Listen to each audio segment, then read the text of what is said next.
আর হেফজগানের লক্ষ্য উদ্দেশ্য হলো আমরা না উঠি বাজার আমরা না উঠি, উদ্দেশ্য হলো প্রতি বছরই আপনাদের ফসল বের করা। আর ফসল হিসাবে এবারও দুটি ছাত্র আমাদের মাঝ থেকে ওই পাগড়ি নিয়ে আমাদের এলাকাকে ধন্য করবে।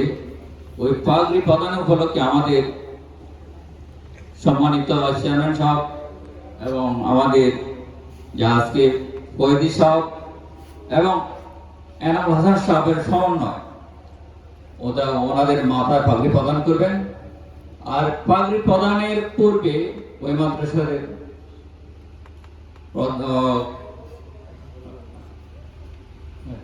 প্রধান হাফেজ আলমিন সাহেব ওই বাচ্চাদের নামের তালিকা প্রকাশ করবে।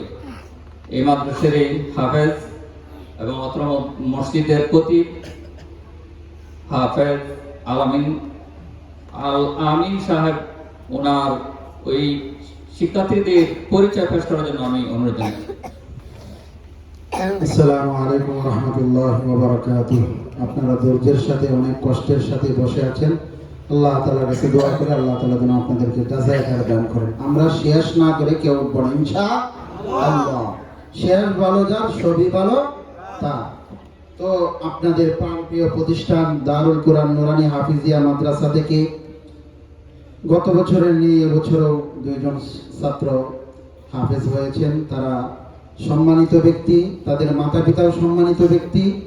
আমরা তাদের জন্য দোয়া করব আল্লাহ তাআলা যেন তাদেরকে সিনার মধ্যে পরিপূর্ণভাবে কোরআন মৃত্যুর আগ পর্যন্ত ইয়াদ রাখতে পারে। সকলে বলে আমিন।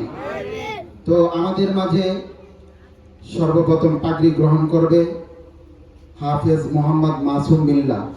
হাফেজ মোহাম্মদ মাসুম বিল্লাহ, পিতা মোহাম্মদ আমিনুল ইসলাম, তার রজিন মাস্টার হচ্ছে শফিকুল ইসলাম, গ্রাম জিনারাই 1400 কিশোরগঞ্জ।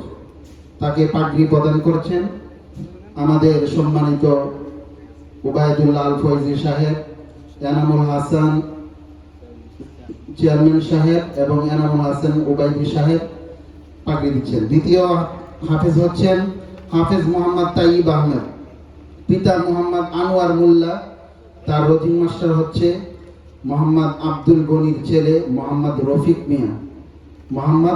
মিয়া, গ্রাম বুরগাঁও তারাইল কিশোরগঞ্জ। আল্লাহ তাআলার দরবারে আমরা শুকরিয়া আদায় করি। সকলে বলে আলহামদুলিল্লাহ। আল্লাহ তাআলা আমাদের সবাইকে দুনিয়া এবং আখিরাতে জাযায়ে খায়র দান করুন। সকলে বলে আমিন। প্রতি বছরই আমাদের মাদ্রাসার যে কয়জন ফারেক হয় হাফেজ হয় তাদেরকে পাগড়ি প্রদান করেন আমাদের অত্র মাদ্রাসার সভাপতি মোহাম্মদ সাফির উদ্দিন সাহেব। তার জন্য দোয়া করি আল্লাহ তাআলা যেন ওনাকে নেক হায়াত দান করেন এবং মাদ্রাসা এবং ছাত্রদের খেদমত করার তৌফিক দান করেন। সকলেই বলে আমিন। তো এই পর্যায়ে আপনাদের সামনে একটি মাদ্রাসার শানে একটি গজল পরিবেশন করবেন অত্র মাদ্রাসার নাজারা বিভাগের ছাত্র মোহাম্মদ কাউসার আহমদ। কাইতে লাই